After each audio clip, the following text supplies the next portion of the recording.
आज का उत्तराखंड और उस सपने से कितना करीब है जो आपने 2000 के समय पे देखा? ये सपना लोगों ने बहुत पहले भी देखा। जी।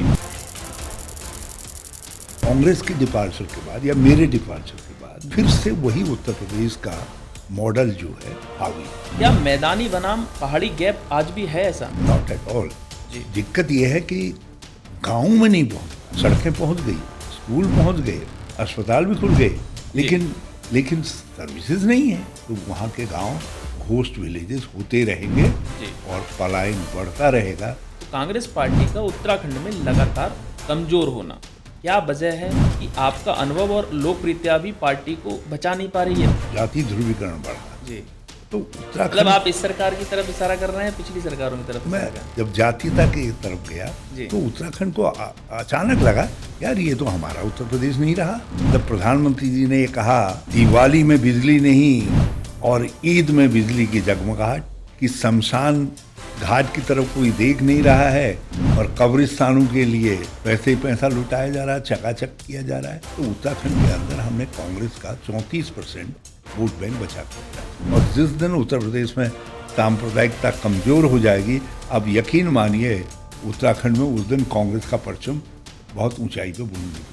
जो मोदी सरकार का जो जैसे चल रहा है, क्या राजनीति कांग्रेस मतलब इस तरीके से आगे बढ़ पा रही है अभी? क्या ऐसा कुछ है? देखिए, कांग्रेस को कोई कितना ही खत्म करना चाहे, जी, कांग्रेस और भारत का डीएनए एक है। ये बहुत बड़ी बात कह रहे हैं आप। मैं एक कह रहा हूँ, आज भी एक। नेहरू ने सबको जोड़ा। क्या उत्तराखंड में वाकई डबल इंजन चल रहा है या दोनों इंजन पहाड़ पर चढ़ते चढ़ते थक जाते हैं? पहाड़ में तो बिल्कुल ही इंजन फेल है। तो चार धाम यात्रा और धार्मिक पर्यटन ने राज्य को नई पहचान दी है। क्या आप मानते हैं कि सरकार इस पहचान को रोजगार में बदलने में विफल रही है? 3 साल और मिले तो मैं इस अधूरे काम को पूरा कर जाऊं, ताकि लोग कहें कि हरीश रावत एक संपूर्ण टेस्टेड मॉडल उत्तराखंड के विकास का उत्तराखंड को दे करके गया। पहाड़ या मैदान? उत्तराखंड। देहरादून या नैनीताल? दूर मोहनरी गांव है ये, जी, जहाँ जी। मैं पैदा हुआ। तो बीजेपी में कोई ऐसा नेता जो आप व्यक्तिगत रूप से जिससे प्रभावित हो? खास ऐसा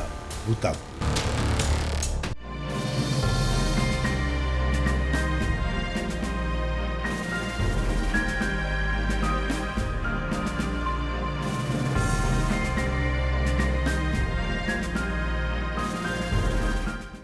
नमस्कार, आप देख रहे हैं दी डेमोक्रेसी। आज हमारे साथ उत्तराखंड की राजनीति की सबसे अनुभवी और जमीनी नेता पूर्व मुख्यमंत्री हरीश रावत जी हमारे साथ मौजूद हैं। किसान से लेके पहाड़ तक और धर्म से लेके विकास तक हर मुद्दे पर आज हम उनसे बात करेंगे। तो पूर्व मुख्यमंत्री जी हरीश रावत जी का हम स्वागत करते हैं अपने पॉडकास्ट के लिए। आपका बहुत बहुत स्वागत है हमारे साथ। बहुत शुभकामनाएं आपको। धन्यवाद। तो हम शुरुआत करते हैं उत्तराखंड की राजनीति में आपका सफर से। तो रावत जी, अब थोड़ा ये बताइए, आपने उत्तराखंड के गठन के बाद, यानी कि उत्तराखंड का जब गठन होता है उसके बाद राजनीति को बदलते देखा है। आज का उत्तराखंड और उस सपने से कितना करीब है जो आपने 2000 के समय पे देखा था? देखिए, ये सपना लोगों ने बहुत पहले भी देखा। जी। मैं समझता हूँ आज़ादी के तत्काल बाद से कुछ लोगों ने देखना प्रारंभ किया। जी। एक लंबा इतिहास है। जी। फिर 8 जिलों से हम उत्तराखंड की तरफ बढ़े। जी। हमने उसमें हरिद्वार इसको भी समृद्ध करवाने की बात रखी। लोगों का धारणा ये थी कि हम उत्तर प्रदेश से अलग जी। एक अपना मॉडल बनाएंगे राज्य का, जी। जो उत्तराखंडी मॉडल के रूप में होगा। जी। और कुछ प्रेरणा हम हिमाचल के मॉडल से लेते थे। जी। बल्कि कुछ हमारे जैसे भी लोग थे जिन्होंने सिक्किम को भी देखा था, जिसने नॉर्थ ईस्ट को बदलते देखा था। तो हम उनके मॉडल की भी कुछ चीज़ों को अपने उसमें आत्मसात करना चाहते थे। 2017 में कांग्रेस के डिपार्चर के बाद या मेरे डिपार्चर के बाद फिर से वही उत्तर प्रदेश का मॉडल जो है हावी है। उत्तर प्रदेश ऐसा नहीं कि हमारी कोई कंपटीशन है, मगर लोगों ने उत्तर प्रदेश से अलग होने की कल्पना ही इसलिए की। उत्तर प्रदेश ने, नहीं तो आप ये लगाइए, लगभग उत्तर प्रदेश के आधे राजनीतिक जीवन में उत्तराखंड के लोग ही मुख्यमंत्री रहे। आज भी मुख्यमंत्री हमेशा उत्तराखंड के शुरू से लगातार, और कई बार के मुख्यमंत्री रहे। उत्तर प्रदेश ने हमको मुक्त हस्त स्वीकार किया और मुक्त हस्त ऊपर आगे बढ़ाने का काम किया। मगर डेवलपमेंट की धारा में हम एक अपना उत्तराखंड का मॉडल चाहते थे, हिमाचल से प्रेरित थे और लेकिन हम उस धारा में केवल 3 साल मैं ले जा पाया, बाकी कोई ले ही नहीं जा पाया, उस तरफ ध्यान ही नहीं गया। नारायण दत्त जी ने प्रारंभिक तौर पर इंडस्ट्रियल मॉडल खड़ा किया, इंडस्ट्री की सोच को खड़ा किया, लेकिन हम जिस दिशा की तरफ जाना चाहिए था उससे भटक गए और आदतन अपनी पुरानी उत्तराखंड उत्तर प्रदेश मॉडल का ढोल पीटते रहे, इसलिए आज लोगों में असंतोष है। बहुत बड़ी बात आपने कही है, लेकिन आपने जैसे ना मॉडल का बात करी है, तो दूसरा क्वेश्चन भी वहीं से हम लोग शुरू करते हैं, क्योंकि जैसे आपके कार्यकाल में कई बड़े विकास प्रोजेक्ट भी हुए थे, लेकिन अक्सर कहा गया है कि पहाड़ों में विकास नहीं पहुंच रहा है। क्या वाकई सिस्टम में कोई, जैसे उत्तर प्रदेश उत्तराखंड बात आई, क्या मैदानी बनाम पहाड़ी गैप आज भी है ऐसा? No, not at all.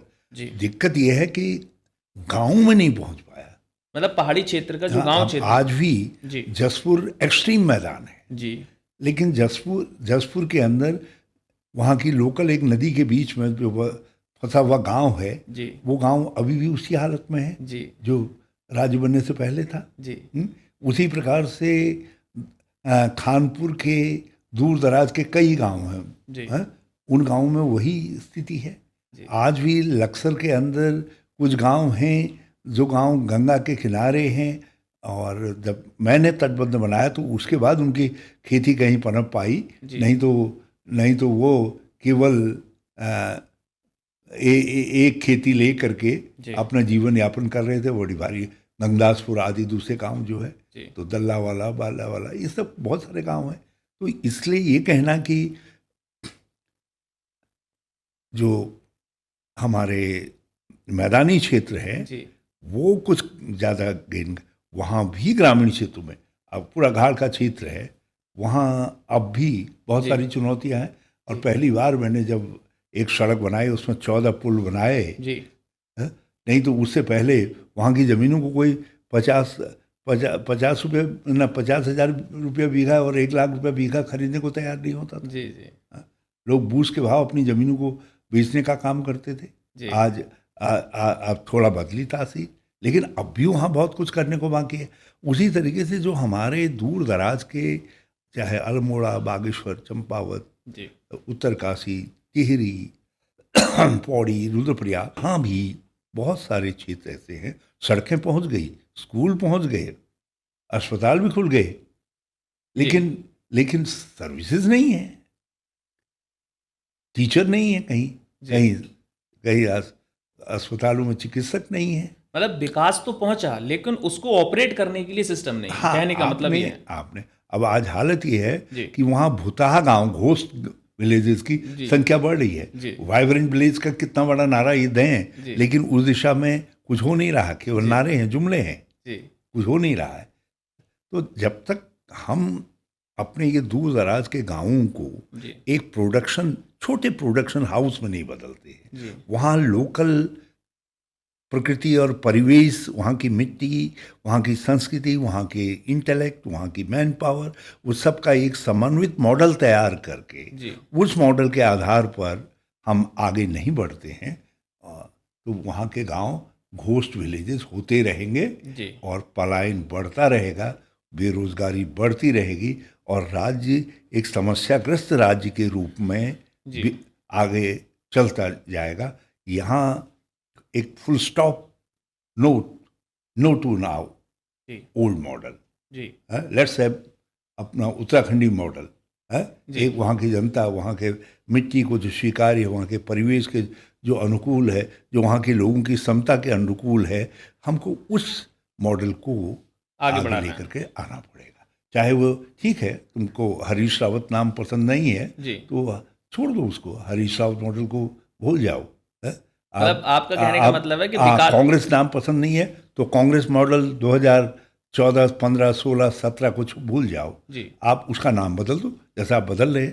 हमारे धामी जी ने जो है हमारी मेरा गांव मेरी सड़क योजना थी, जी। इसमें हमने 370 सड़कें बना दी, जी। छोटे वहाँ के, बिना पर्यावरण को, परिवेश को नुकसान के हर गांव को कनेक्टिविटी देने का काम जो हम आगे बढ़ा रहे थे, उन्हें उसका नाम बदल करके मुख्यमंत्री सड़क योजना कर दिया। मतलब आप नाम बदल दो, हमें कोई दिक्कत नहीं है, मगर योजना वही है, नाम बदले गए हैं सिर्फ, देखा जाए। लक्ष्य और सीरत मत बदलो। अब सीधे कहने का मतलब है कि योजनाएं कुछ भी रहे, विकास कुछ भी रहे, लेकिन मेन है कि उत्तराखंड का विकास कैसे हो, आप उसमें पूरा सहयोग नहीं, देना उसके साथ लोगों को जोड़िए। जी। जो लक्ष्य पुरुष है, जी। लक्ष्य महिला है, जी। जो लक्ष्य गांव है, जो लक्ष्य परिवेश है, जो वहाँ की मिट्टी है, उसके साथ जोड़िए। जी। अब इन्होंने एक नया मॉडल बना दिया, आजकल जमीनें बेचने का मॉडल बना दिया। नहीं, हाँ, जितने एरियाज हमारे डेवलप हो रहे हैं, जी। जी। जो अच्छे स्पॉट्स हैं, टूरिस्ट स्पॉट्स हैं या दूसरे ऐसे स्पॉट्स के रूप में डेवलप हो रहे हैं, वहाँ की ज़मीनें सब बिक जा रही हैं। जी। हाँ, उत्तर प्रदेश में अब भी 12.5 एकड़ से ज़्यादा कोई एक व्यक्ति नहीं रख सकता। और उत्तराखंड में धन्य है भाजपा, आपकी उदारता को। आपने कहा कम टू उत्तराखंड, कितना ही बाई कर लो, कितनी ही ज़मीन खरीद लो, आज उसका परिणाम है दूर दराज के गांवों के अंदर भी जो प्राइम लैंड थी, जो फोकस लैंड थी, जो भविष्य की तरक्की का आधार बनती, जो वहाँ के लोगों को उस धरती के साथ जोड़े रखने का काम करती, वो ज़मीनें सब गायब हो गई, वो बिक गई, कमर्शियल के लिए चली गई। वो देखा जाए तो व्यापार जगत के जो अलग अलग लोग आ रहे हैं, निवेश कर रहे हैं बाहर के, वो लोग आ रहे हैं, उन्होंने खरीद रखी हैं। यदि निवेश योजनाबद्ध हो तो बात समझ पाती है। आप बिना योजना के निवेश करवा दे रहे हो, और उस निवेश के साथ आप स्थानीयता को तो जोड़ ही नहीं रहो, स्थानीय व्यक्ति को तो केंद्र बिंदु बना ही नहीं रहो। आप निवेश केवल निवेश के नाम से करेंगे कि ये कहने के लिए कि साहब इतना 1000 करोड़ का निवेश आ गया, तो वो निवेश निरर्थक है यदि उसके साथ लोकल लोग नहीं जोड़ रहे हैं, मतलब या वो वहाँ के परिवेश को नुकसान पहुँचा रहा है। चलिए ठीक है, ये आपने निवेश की, हम नेक्स्ट टॉपिक में इसको जरूर लेंगे इस क्वेश्चन के लिए।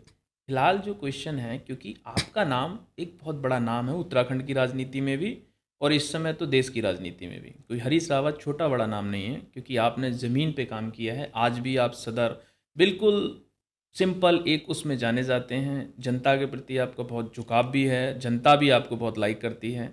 उसी क्रम में जैसे कांग्रेस, क्योंकि कांग्रेस पार्टी से हैं आप, तो कांग्रेस पार्टी का उत्तराखंड में लगातार कमज़ोर होना, क्या वजह है कि आपका अनुभव और लोकप्रियता भी पार्टी को बचा नहीं पा रही है? मतलब आपकी लोकप्रियता है वहां पे, ये तो क्लियर है।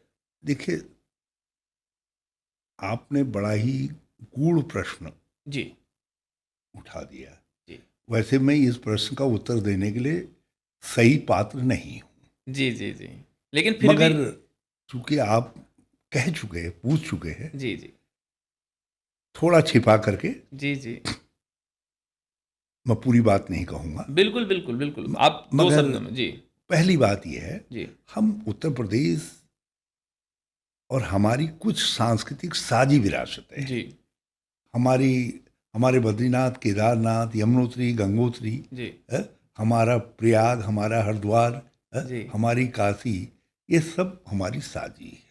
जी, जब उत्तर प्रदेश जातीयता की तरफ गया, जी, जाति ध्रुवीकरण बढ़ा, जी, तो मतलब उत्तराखंड, आप इस सरकार की तरफ इशारा कर रहे हैं, पिछली सरकारों की तरफ मैं इशारा कर? किसी की समझ, जब जातीयता की तरफ गया जी, तो उत्तराखंड को अचानक लगा यार ये तो हमारा उत्तर प्रदेश नहीं रहा। जी, उसी से राज्य का आंदोलन अलग होने की बात उठी, जी, फिर उसमें कुछ एट्रोसिटीज हो गई तो और बढ़ गई। मूल तो वहीं से अलग होने की बात लोगों की जमीन में आई जो है, जी, मगर उससे वो कनेक्टिविटी, जो एक भावनात्मक कनेक्टिविटी थी, जी, जो हमारी साझी सोच थी गंगा जी, की, जी, यमुना जी, की, जी, वो नहीं बदली ना। जी, तो उत्तर प्रदेश में जब जातीयता का रूप सांप्रदायिकता ने ले लिया, जी, सांप्रदायिकता की विद्वेष की भावना आई, जब प्रधानमंत्री जी ने ये कहा कि दिवाली में बिजली नहीं और ईद में बिजली की जगमगाहट, जब प्रधानमंत्री जी ने कहा कि शमशान घाट की तरफ कोई देख नहीं रहा है और कब्रिस्तानों के लिए पैसे ही पैसा लुटाया जा रहा है, चकाचक किया जा रहा है, तो उसने सांप्रदायिक ध्रुवीकरण के एक अंधड़ चलाया, एक अंधड़ चला। जी। उस अंधड़ में आप उत्तर प्रदेश में जब अखिलेश रूपी वृक्ष भी उखड़ गए, राहुल जी, हम भी उखड़ गए, दूसरे भी उखड़ गए, तो उसमें उत्तराखंड में भी उसका असर पड़ा। मतलब मगर किसी ने हमको क्रेडिट नहीं दिया। जी। मगर मैं अपने को इस बात का क्रेडिट देता हूं कि जब उत्तर प्रदेश के अंदर मिट्टी, जमीन, बालू, पत्थर, रोड ये सब उखड़ गए सांप्रदायिकता की आंधी में, तो उत्तराखंड के अंदर हमने कांग्रेस का 34% वोट बैंक बचा करके रखा। जी। आज भी उसी के आधार पर हम सत्ता में आने की कल्पना कर रहे हैं। 2022 में भी लोगों ने कहा कांग्रेस आ रही है, उसी से वातावरण बना, उसी से वातावरण बना, और आज भी हम उसी के आधार पर सोच रहे हैं कि हम आगे आएंगे। तो ये उत्तर प्रदेश की एक काउंटर लीगेसी थी कि जब जातीयता बनी तो हमको अलग होना पड़ा।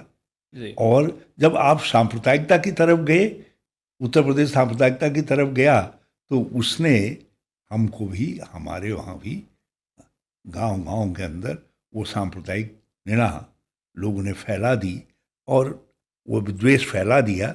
उसी का परिणाम है। अब वो विद्वेष जितना कमजोर होगा उतना ही उत्तराखंड में कांग्रेस ताकतवर होगी।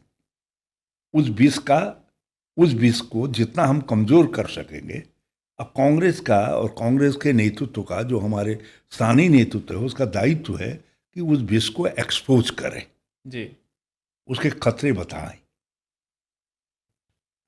और वो किस तरीके से उत्तराखंड के भी और उत्तर प्रदेश के भी विरोध में है, इसको हम समझाने का काम करें। और जिस दिन उत्तर प्रदेश में सांप्रदायिकता कमजोर हो जाएगी, आप यकीन मानिए उत्तराखंड में उस दिन कांग्रेस का परचम बहुत ऊंचाई पे, बुलंदी पे दिखाई देगा।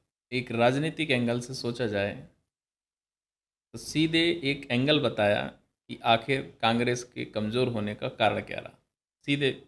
और इस बात को ना चाह के भी सब लोग समझ चुके हैं कि आपका किस तरफ इशारा था, कि राजनीतिक ध्रुवीकरण में देखा जाए तो जो जातीय समीकरण है उसकी वजह से, चाहे वो अखिलेश रहे हों, चाहे कोई रहा हो, लेकिन असर सबको पड़ा ही पड़ा है। तो हम बात करते हैं, जैसे उत्तराखंड की बात चल रही है, तो केंद्र में मोदी सरकार के 10 साल हो चुके हैं। क्या आप मानते हैं कि उत्तराखंड में भी कांग्रेस की राजनीति स्पेस ख़त्म, यानी कि जो मोदी सरकार का जो जैसे चल रहा है, क्या राजनीति कांग्रेस मतलब इस तरीके से आगे बढ़ पा रही है अभी? क्या ऐसा कुछ है? देखिए, कांग्रेस को कोई कितना ही खत्म करना चाहे जी, मतलब वो बट वृक्ष है जो जल्दी खत्म नहीं हो सकता। कांग्रेस और भारत का डीएनए एक है। ये बहुत बड़ी बात कह रहे हैं आप। मैं एक कह रहा हूँ, आज भी एक है। जी। आज भी इस विविधतापूर्ण भारत को जी। अपने अंदर समावेशित करने की ताकत किसी में है तो वो कांग्रेस के अंदर है। जी। जो आए, जिस तरीके से भारत के विषय में कहा जाता है, जी। यहाँ कोई भी आया तो अंत में भारत का हो गया, जी। भारत जैसा हो गया। और यदि आरएसएस और भाजपा को भी रहना है जी, तो इनको कुछ कांग्रेस जैसा होना पड़ेगा। जी। इनको विद्वेष घृणा छोड़नी पड़ेगी। जी। इसीलिए सबका पहले सबका साथ, सबका विकास कहा ना। जी। जी। लेकिन उसमें विश्वास क्यों जोड़ना पड़ा? सबका साथ, सबका विकास के साथ सबका मतलब विश्वास जोड़ना पड़ा। विश्वास इसलिए जोड़ना पड़ा जी, क्योंकि इनको इस बात का एहसास हुआ, जब तक हम सबका विश्वास को नहीं जोड़ेंगे, हम भारत को नहीं जीत सकते स्थायी रूप से, जो है। आपने बहुत बड़ी लेकिन आज भी ये, जिस दिन ये ईमानदारी से सबका साथ, सबका विश्वास ना विकास, सबका विश्वास ईमानदारी से इम्प्लीमेंट करेंगे, उस दिन हो सकता है हमारे लिए खतरा पैदा हो जाए, चुनौती बड़ी हो जाए। जी। लेकिन जब तक ये हाफ हार्टेड तरीके से एक खाली मुलम्मेबाजी हो रही है, जब तक ये जुमलेबाजी हो रही है, तब तक जो है कांग्रेस को कोई कमजोर नहीं कर सकता, क्योंकि कांग्रेस और भारत का डीएनए एक है, विविधतापूर्ण डीएनए है भारत का, जो भारत हमने इनहेरिट किया है आज़ादी की लड़ाई के बाद। जो भारत बना है, जो पहली बार भारत बना, आदि काल में जो था, पौराणिक युग में, राम के युग में, उन युगों की बात को से यदि हम आधुनिक समझ के युग में आए, तो वो जो भारत था वो भारत नहीं था, वो खंडित टूटा हुआ बिखरा हुआ भारत था। तो उसमें उन सब चीज़ों को भारत के रूप में समावेशित करने का काम देश की आज़ादी ने किया, महात्मा ने किया। महात्मा गांधी ने सभी जाति धर्म क्षेत्रता भाषा बोली सबको आज़ादी की लड़ाई में झोंका, हिंदू मुसलमान सिख ईसाई, तब भारत आज़ाद हो पाया। और अब उसके बाद नेहरू ने सबको जोड़ा, अंबेडकर माध्यम बने, सीमेंट अंबेडकर ने दिया, संविधान रूपी सीमेंट दिया, उसने सबको जोड़ा, उससे आज का भारत बना। अब ये हथौड़ा लेकर के कितना ही आज के भारत को तोड़ने का प्रयास करे और उसमें अपना सीमेंट लगाने की कोशिश करे, इनके पास वो सीमेंट है नहीं। वो सीमेंट तब होगा जब सबका विश्वास भी ईमानदारी के साथ इनके साथ हो सकेगा, और अभी सबका विश्वास नहीं है। आप भी जानते हैं, मैं भी जानता हूं, कुछ मैं विरोधी हूं, मैं खुल करके कह दूंगा। आप दुकानदार आदमी हैं, तो सोच आपके समझ वहां कहेंगे। भाजपाई भी आएंगे, वही वो भी आएंगे, तो जी। आप खुल करके नहीं कह पाएंगे। अंतर इतना बस। ठीक है, चलिए आपके इसी सवाल में सवाल है मेरा कि बीजेपी की डबल इंजन की सरकार है, ठीक है, केंद्र में भी उनकी है, आपके राज्य में भी उनकी है। क्या उत्तराखंड में वाकई डबल इंजन चल रहा है या दोनों इंजन पहाड़ पर चढ़ते चढ़ते थक जाते हैं? पहली बात तो ये इंजन कहीं नहीं चल रहा है, जी ढकोसला है, जी जी। सो केसिंग है। मतलब पहाड़ में तो बिल्कुल ही इंजन फेल है। मतलब चढ़ते जो मैं बात कर रहा हूँ वो थक रहा है। हाँ हाँ, उत्तराखंड में तो कब का थक गया है। जी ये ट्रिपल इंजन, फोर इंजन जो भी कह लें, जी इनके सारे इंजन फेल हैं, जी सारे इंजन फेल हैं।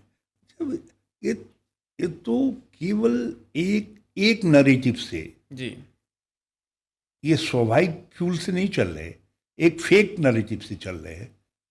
ये या तो एक हमारे दाढ़ी बाबा हैं, जी जी उनके उनसे चल रहे हैं जो दूर वाले हैं इनके, हाँ, या तो उनको देख करके कर रहे हैं, या हमारे अड़ोस पड़ोस में जो बड़े दाढ़ी वाले बाबा हैं उनको दिखा देते हैं, उनके साथ।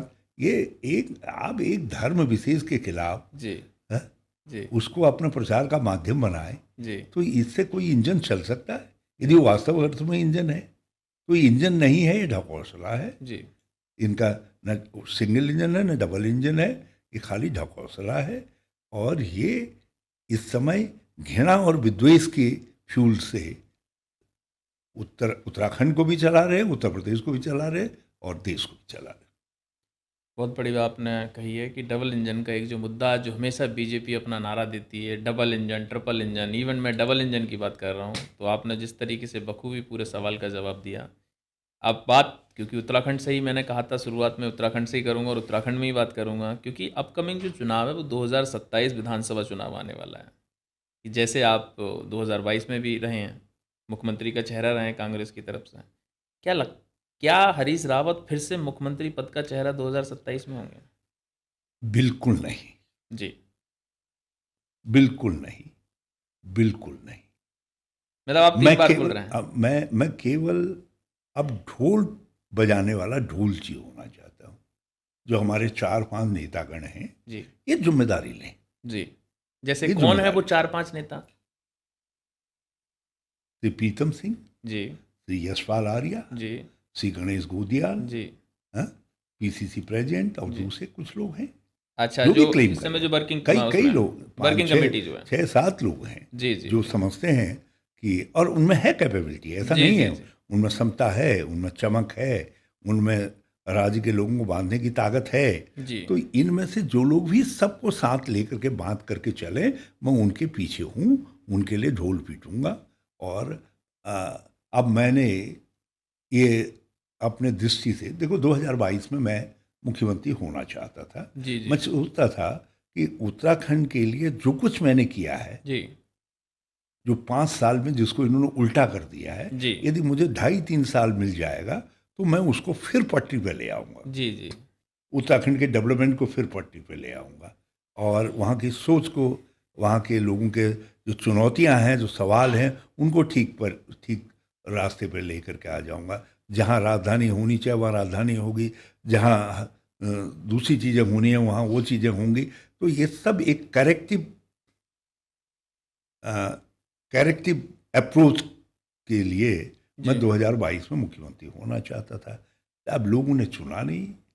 दुल्हन वही जो पिया मन भावे। जी जी। जब मैं पिया के मन भाया नहीं तो जनता के मन भाए नहीं। तो किसको किसको दोष दे सकता हूँ। जय इसलिए अब मैं बड़े खूबसूरत चमकीले चेहरों को ला करके कह रहा हूँ, दे यार, इनको देखो, इनके चेहरों को देखो, इनके पीछे खड़े हो, और मैं भी इनके साथ खड़ा हूँ, मैं भी इनके साथ। मतलब आप एक वटवृक्ष की तरह काम उत्तराखंड की राजनीति के लिए करना चाहते हैं, सीधे सीधे अब समझा आप जाए।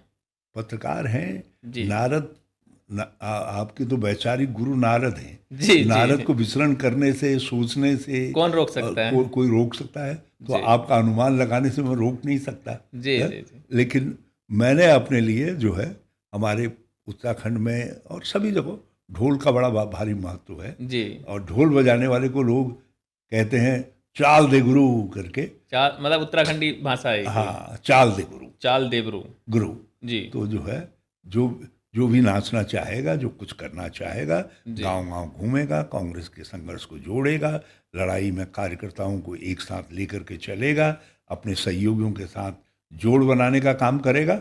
हरीश सावत उसके पीछे ढोल बजाते हुए डम डम डम डम करके खड़ा हो जाएगा। बहुत बढ़िया बात आपने कही है, क्योंकि सभी को ऐसा कम लीडर होते हैं जो सोचते हैं इस बारे में, लेकिन आपने पूरी कार्यकारिणी जो वर्किंग कमेटी होती है यानी प्रदेश पीसीसी की, उसके बारे में आपने बात कही है। चलिए इसी सेगमेंट में आगे बढ़ते हैं, क्योंकि पर्यटन और रोज़गार उत्तराखंड के लिए सबसे बड़ा हमेशा वो रहा है, और हमेशा लोग घूमने जाते हैं। उत्तराखंड की जो सुंदरता है उसको देखने के लिए पूरे देश से लोग जाते हैं। तो चार धाम यात्रा और धार्मिक पर्यटन ने राज्य को नई पहचान दी है। क्या आप मानते हैं कि सरकार इस पहचान को रोजगार में बदलने में विफल रही है? देखिए, पहले तो मैं आपको करेक्ट करूंगा, जी जी ये नई पहचान नहीं है। जी। ये जब उत्तर प्रदेश का हिस्सा थे उसमें भी पहचान थी। मतलब उस समय पे जब भी हम जब हम राज्य नहीं थे, देश के रूप में भी असंगठित थे, उसमें भी पहचान थी। जी ये पहचान हमको आदिगुरु शंकराचार्य ने दी। जी ये हमारी शास्त्रीय पहचान है। जी यही वेद पढ़े गए, वेद से लेकर के कालिदास तक। जी हाँ? आखिर एक रामचरित मानस ही तो ऐसा है जो हमारे वहाँ नहीं हुआ। तो जी। बाकी तो सब उत्तराखंड की धरती से वेद, उपनिषद आदि आदि पुराण की सब रचना हुई। तो इसलिए सब हम हमारा धार्मिक देवभूमि जो स्वरूप है, जी वो बहुत पुराने समय से ही स्वीकार्य है।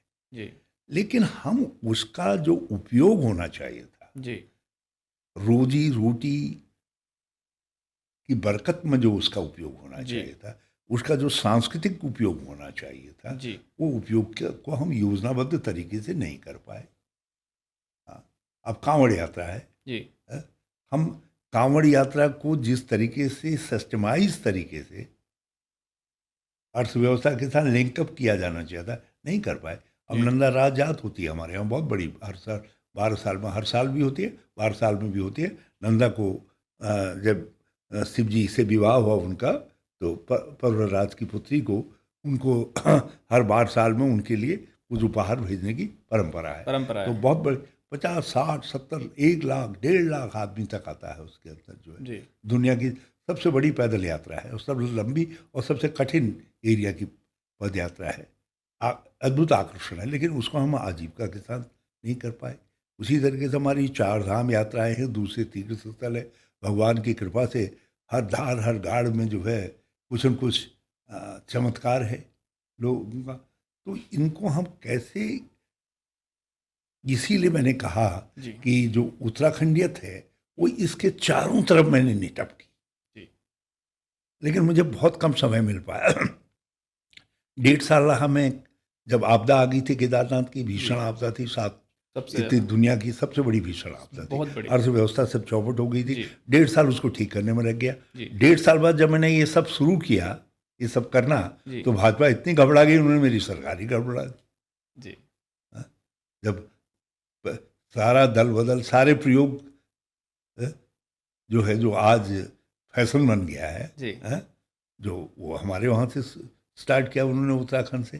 तो मतलब मैं जो उससे मैं फैशन का इशारा एजेंसियों की तरफ समझूं, हाँ?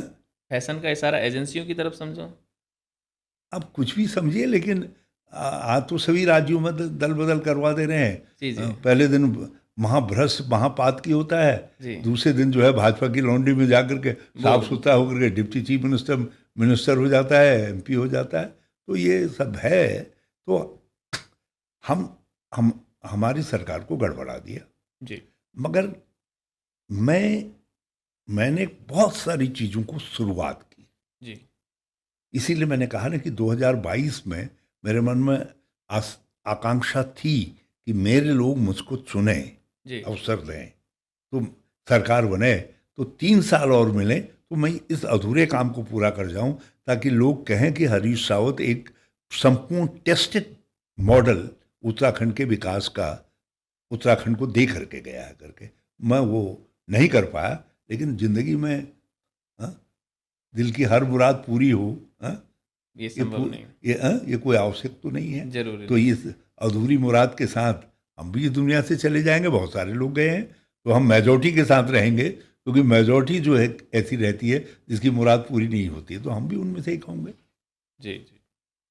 चलिए, खैर, क्योंकि समय कम है, क्योंकि समय की आपने एक सीमा रख रखी है, तो उस समय की सीमाओं में बस लास्ट क्वेश्चन ही करेंगे, उसके बाद क्लोजअप करेंगे। क्योंकि आपका जो नेचर है, व्यक्तिगत रोग प्रभावित रहते हैं, कोई रहे ना रहे, लेकिन मैं शुरू से ही आपसे बहुत प्रभावित हूँ, और मैं आपको एज ए बहुत अच्छे नेताओं में से गिनता हूँ, गिने चुने नेताओं में से गिनता हूँ। तो हम लास्ट टाइम पे रैपिड फायर करेंगे, उसमें सिर्फ एक शब्द में जवाब देना होता है और आगे बढ़ते हैं। तो रैपिड फायर में पहली बात में आप करें फायरिंग, उससे पहले ही जी। बता दूं कि जिस तरीके का इन्वायरमेंट आपने बना करके रखा है, इट्स वंडरफुल। जी जी, थैंक यू, धन्यवाद। वंडरफुल। जो आपका अंदाज है जी, प्रश्न पूछने का और इस शांति के साथ, जी, मुझे बहुत अच्छा लगा।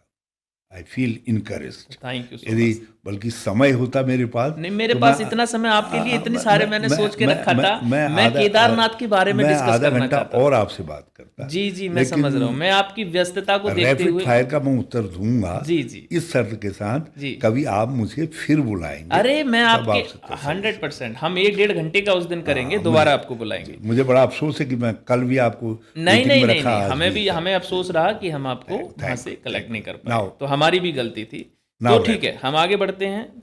तो रैपिड फायर में क्या होता है, एक शब्द में जवाब देना होता है। ठीक है, तो पहला सवाल है, पहाड़ या मैदान? उत्तराखंड। देहरादून या नैनीताल? आपको हिलगा दिया, देहरादून या नैनीताल? दूर मोहनरी। ये शब्द मैं समझ नहीं पाया। मोहनरी गांव है एक, जी जहां जी। मैं पैदा हुआ। अरे वाह। तो बीजेपी में कोई ऐसा नेता जो आप व्यक्तिगत रूप से जिससे प्रभावित हो? काश ऐसा होता कोई। अगला सीएम चेहरा अगर आप नहीं है तो कौन?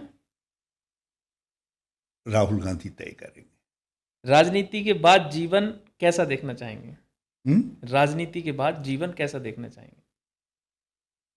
अब तो लगता है कि ये छूटने वाली नहीं है, जी यदि मैं ईमानदारी से कहूँ, जी लेकिन छूट जाएगी। जी। तो बहुत सारा 58-60 साल के बहुत सारे अनुभव हैं, बहुत सारी बातें हैं।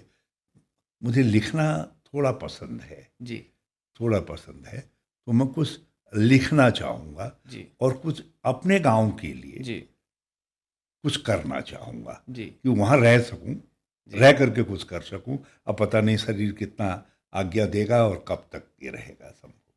आपने बहुत रैपिड फायर का बिल्कुल सही से क्वेश्चन, जो चीज़ें चाहिए होती हैं वो हमें आपने बिल्कुल जवाब दिया है। एक क्वेश्चन बस मेरे मन में रह गया, जो मुझे याद आ गया, क्योंकि वो छोटा सा ही क्वेश्चन है, बस वो जवाब दीजिए।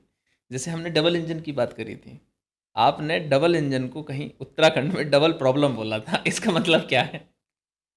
अब तो डबल नहीं जी, ये 444 मतलब कई सारी प्रॉब्लम हो गई तो हैं। उतनी ही गुना जो है प्रॉब्लम बढ़ती जा रही है। जी जी, मतलब प्रॉब्लम बढ़ती जा रही है, उत्तराखंड उलझता जा रहा है। ठीक है। तो देखा आपने, सभी लोगों ने किस तरीके से, सभी को समझना होगा कि हमारे उत्तराखंड के पूर्व सीएम, हमारे पूर्व माननीय मुख्यमंत्री हरीश रावत जी हमारे साथ थे। इनका नेचर, इनका स्वभाव एक इससे दिल को प्रभाव करता है, हर किसी को प्रभाव करता है। जब भी आप कभी भी इनके पास कोई भी मिलने जाता है, ये बिल्कुल ज़मीन से जुड़े रहते हैं, कोई भी ऐसा इनका वो नहीं रहा है। यानी कि जब तत्कालीन मुख्यमंत्री थे तब भी इनका स्वभाव बिल्कुल कोई चेंजेस नहीं था, आज भी वो सेम वैसे ही रहते हैं, और जब भी वो भविष्य में भी हम कामना करते हैं और बड़े पद पे पहुँचें, तब भी वो ऐसे ही स्वभाव के रहेंगे। तो रावत जी, आपने बहुत बहुत तरीके से हमारे क्वेश्चन का जवाब दिया। आपका बहुत बहुत धन्यवाद। Thank you very much, thank you. नमस्कार।